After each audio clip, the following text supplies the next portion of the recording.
मजबूत झाल्याचे या निकालातून स्पष्ट होत आहे। तालुकानिहाय निकाल पाहता काही ठिकाणी अटीतटीच्या लढती झाल्या तर काही तालुक्यात भाजपने एकतर्फी विजय मिळवलाय। दोडामार्ग पंचायत समिती 6 जागा। दोडामार्ग तालुक्यात भाजप आणि शिवसेना शिंदे गट यांच्या सरसकट बरोबरी झाली असून दोन्ही पक्षांना प्रत्येकी 3 जागा मिळाल्या आहेत। ठाकरे गट व अपक्षांना येथे खाते उघडता आले नाही। कुडाळ पंचायत समिती 18 जागा। कुडाळमध्ये त्रिकोणी लढतीत भाजप आघाडीवर राहिला। भाजपला 7, शिवसेनेला 6 तर ठाकरे गटाला 5 जागा मिळाल्या आहेत। अपक्ष उमेदवारांचा प्रभाव येथे दिसून आला नाही। वैभववाडी पंचायत समिती 6 जागा।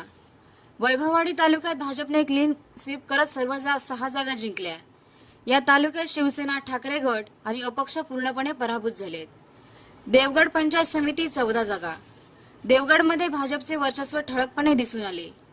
भाजपने 12 जागा जिंकत मोठा विजय मिळवला असून शिवसेना आणि ठाकरे गटाला प्रत्येक एका जागेवर समाधान मानावे लागले।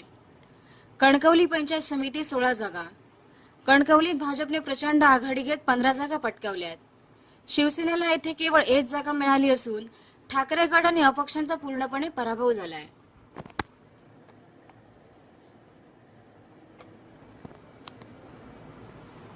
मालवण पंचायत समिती 12 जागा। मालवणमध्ये भाजप आणि शिवसेना यांच्यात बरोबरीची लढत झाली। दोन्ही पक्षांना प्रत्येकी 6 जागा मिळाल्या असून ठाकरे गटाला येथे यश मिळाले नाही। सावंतवाडी पंचायत समिती 18 जागा। सावंतवाडी तालुक्यात निवडणूक रंगतदार ठरली। भाजप आणि शिवसेना यांना प्रत्येकी 6 जागा मिळाल्या तर ठाकरे गटाला 1 जागा आणि अपक्ष उमेदवारांनी 5 जागा जिंकत महत्वाची भूमिका बजावली आहे। वेंगुर्ले पंचायत समिती 10 जागा। वेंगुर्ल्यात भाजप 5 जागांसह आघाडीवर राहिला। शिवसेनेला 4 तर अपक्षांना 1 जागा मिळाली। ठाकरे गटाला येथे यश मिळाले नाही। पक्षनिहाय अंतिम आकडेवारी 100 जागा। भाजप 60, शिवसेना शिंदे 27, ठाकरे सेना 7, अपक्ष 6। या निकालांमुळे सिंधुदुर्ग जिल्ह्यात पंचायत समितीवर भाजपचा दबदबा स्पष्ट झाला असून आगामी जिल्हा परिषद व स्थानिक स्वराज्य संस्थांच्या राजकारणात या निकालांचा मोठा परिणाम होणार असल्याचे राजकीय विश्लेषकांकडून सांगितले जात आहे। सिंधुदुर्ग जिल्ह्यात पार पडलेल्या पंचायत समिती निवडणुकांचे अंतिम निकाल आता समोर आले असून जिल्ह्यात भाजपने स्पष्ट बहुमत मिळवत आपले वर्चस्व सिद्ध केले आहे। एकूण 100 जागांपैकी तब्बल 60 जागांवर भाजपने विजय मिळवला असून महायुतीची ताकद ग्रामीण भागात अधिक मजबूत झाल्याचे या निकालातून स्पष्ट होत आहे। तालुकानिहाय निकाल पाहता काही ठिकाणी अटीतटीच्या लढती झाल्या तर काही तालुक्यात भाजपने एकतर्फी विजय मिळवलाय। दोडामार्ग पंचायत समिती 6 जागा।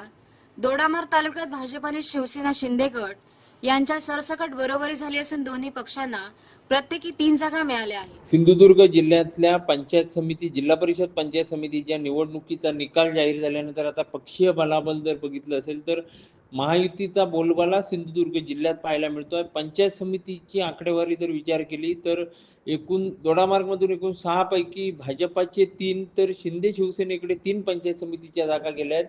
कुडाळमध्ये एकूण 18 पैकी भाजपाकडे 7, शिंदेच्या शिवसेनेकडे 6